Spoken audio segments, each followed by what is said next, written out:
Hello traders, here Chris Capri, secondskiesforex.com. So we have another video in this intro to trading series we have here.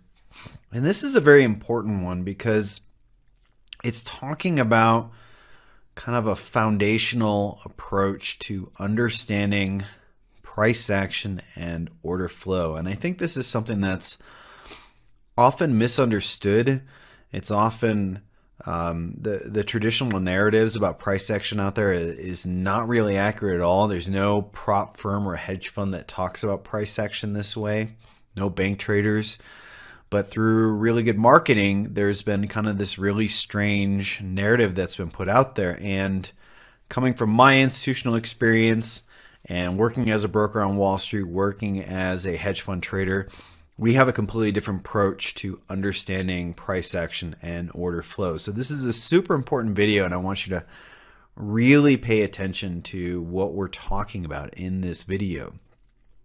So with that being said, let's go ahead and move on. So trading really is a game of information, but it's not the kind of game where you want to become like a PhD who soaks up as much information as possible. It's more a game of information when it comes to technical or fundamental information. And what that ends up translating is that all information must be interpreted by the market. Whatever happens in an economic news event, if the market starts to move really fast and it looks like there's a lot of buying or selling, whatever is going on in the market, all information must be interpreted by all the different market players. And in the end, every single interpretation, regardless of the approach, whether it's a technical or fundamental approach, or if it's a sentiment approach or it's a flow-based approach, is going to result eventually in a buy and sell order. If that information and interpretation of the information in the market doesn't result in a buy and sell order, it's completely meaningless to you. It doesn't mean anything. But once that information gets translated, interpreted and translated, and becomes a buying and selling order from the various market participants, that's when that information becomes useful to you. And the way it works out is the total amount of buying and selling orders in the market creates what is called order flow. So I could have a view on the euro US dollar, and I think, or let's just say the pound dollar, and let's say I think that Brexit's not going to happen and I think it's going to have a negative effect on the pound dollar. Well, then that would lead me to be bearish on the pound dollar. But if I don't make a trade on that, or I don't hit the buy and sell button and get involved in the market on that, then that interpretation is completely meaningless. However, if I'm a large player and I have that interpretation and I use that information to make a large sell order on the pound and it causes the market to move, then that information has value. It has value to all the participants in the market. And so the total amount of buying and selling orders that are activated becomes what is called order flow, or the flow of orders in the market. And changes in the order flow and all the buying and selling orders that happen in the market is what creates price action. And so if there are more buying orders in the market and there's more volume on the buy side than the sell side, then the market's going to rise.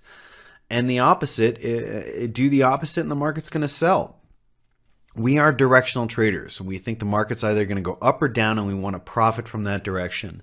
And so our study as traders has to be about understanding the order flow behind the price action. This is a super important way to understand and approach the market. Now, order flow is the most proximate driver of price action. There is no other thing in the market that's happening that is a larger or more proximate driver of price action. Therefore, by default, your study as a trader who looks at charts has to be to understand price action so you can understand the order flow behind it and see who's in control, who's not. When are they taking control? When are they kind of pausing in the market? Where is the momentum? Where is it not? And that information behind the order flow can generally be of two grand types, technical or fundamental, and there's really four major types of information. There's technical, there's fundamental, there's sentiment, and flow-based information. All four of those types of information or class of information translate into order flow, which it gets reflected in the price action. So it's super important you understand how the market moves, how the price action forms, and why. Now, there's two types of orders in the market. There's resting orders, which are orders that are, say, like, hey, I want to buy or at a sell at a future price. Those are considered potential liquidity. But until those orders get activated, they do not have an overall impact in the market. Once an order gets activated, then it becomes part of actualized order flow and thus has an impact on the market. So right now, Euro US dollar is trading at about 113.47 as of the time of this recording.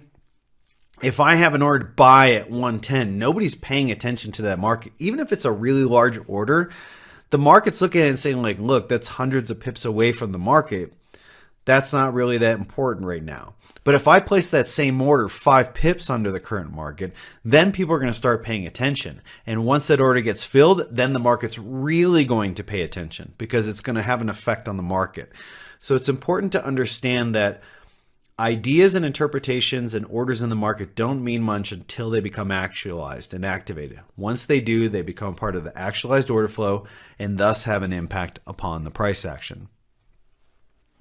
Now, when we talk about price action, we talk about price action contextually, and I'm going to get a little bit more into this in a further video.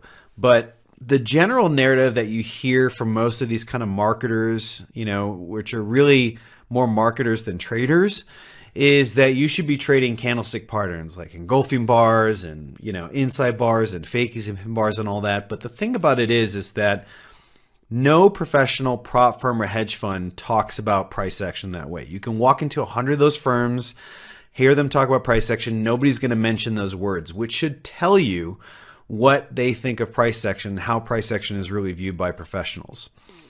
The general narrative, this kind of freshman narrative about price action, is that you need to pay attention to these 1 and 2 bar candlestick patterns. But when we look at these 2 bars right over here on the chart or on the video here, it doesn't really tell us much about anything of the underlying order flow. And so really, when you think about it, a couple bars does not mean much about the dominant order flow in the market, which is spread out over bars and bars and bars, and that creates a structure, and that informs the overall professional traders what's going on with the market. Who's in control, who's not? Where's the dominant trend, which is not? When are they getting in? When are they pausing? Where are they taking profit? Where are they not? These 2 bars alone do not give you that information. It's the collection of many bars and this kind of picture. Now you see a much more enhanced picture. Those 2 bars don't mean a whole lot, but when you look at this picture, you can kind of see how they're meaningless in this larger trend. And so the overall collection of bars and price action and order flow forms a gestalt. It's this kind of overall communication as to what's happening in the market. And when we look at this, we can see the market is rising. It's in an uptrend. Those 2 bars alone do not mean much. In fact, when you look in the larger context, they're meaningless. That's why when you look at price action, you have to look at just what's the overall gestalt or structure of the price action. We approach price action contextually or structurally. We teach you how to look at the overall context and structure and then determine who's in control, who's not, where is their momentum, where is it not, where are they taking profit, where are they not. And when you glean that information out of the price action context, then you can become a much more informed trader and have much more accurate buying and selling structures and signals and really understand how to trade with the underlying order flow in the market. It's important to understand that this is such a core skill that it's the kind of skill that you can apply in any instrument, any time frame or environment. If somebody teaches a strategy that can only apply on, say, higher time frames, then really they're not teaching you a core skill or strategy. They're teaching you something that's limited in application. And let me tell you, when it comes to sports, footwork in football or basketball or soccer is not limited in application. Being able to have good shooting mechanics in basketball is not limited in application. It applies to every aspect of the game. These are core skills we're teaching you that can work on any instrument, any time frame or environment. That's how important these are. So it's super critical you understand this approach and type of thinking. Now, one other rookie mistake that you want to avoid when it comes to understanding order flow and price action is this kind of marketing narrative I talked about, which is about confirmation. You often hear the word confirmation price action signals, or I'm using this to confirm my entry. The thing about it is that when you go into a hedge fund or a prop firm, they're not going to talk about this language, because these supposed confirmation price action signals, like these pin bars and inside bars, they actually don't increase accuracy, they decrease it. And the thing about it is the reason why they talk about this is because it's designed to appease a very small segment of the market. When you understand the fundamental roots behind this kind of confirmation mindset, it actually stems from a retail trading mindset. It stems from this beginner mindset that I'm not confident on what the market looks like. Is it bullish or bearish? I don't know if this, trade setup's going to work. So I need confirmation. I need something to give me more information to tell me that this buy or sell signal that I'm wanting to get in is accurate. But the thing about it is that's how beginners approach the market. Professionals don't approach the market that way. And it's because they realize that there is no confirmation. You can't confirm anything in a market where there is no certainty. There's only probabilities in this market. Trading is a probability-based approach. Confirmation doesn't exist in trading, only probabilities, and it's how professionals think. No professional is thinking, I need to confirm that this bullish setup's good. No, they already know if they want to be long or short well ahead of time. They're not using a 1 and 2 bar candlestick pattern to confirm anything. Professionals think in probabilities. They don't think in confirmation of certainties because they know they don't exist. They think in probabilities, and that's how you have to think. Once you get past this hurdle, you'll start to see major changes in the way you approach trading, in your mindset, and how you look at each and every individual trade setup that you take. This is super important that you understand this. So with that being said, I hope that you really understood the core concepts and methods that we're teaching in terms of understanding order flow and price action.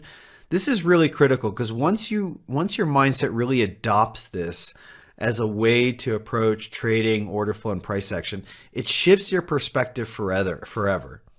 And it allows you to see the market in a way that a professional trader is going to approach it. So with that being said, I hope you enjoyed this video. I hope you really kind of took this to heart because it's super important. And I hope you really take this on as your approach, because once you do this, you're going to see the market differently than a lot of the retail traders who are continually struggling with the wrong trading approach and wrong mindset when it comes to price action and order flow. So with that being said, I hope you enjoyed this video, and I'll see you in the next lesson.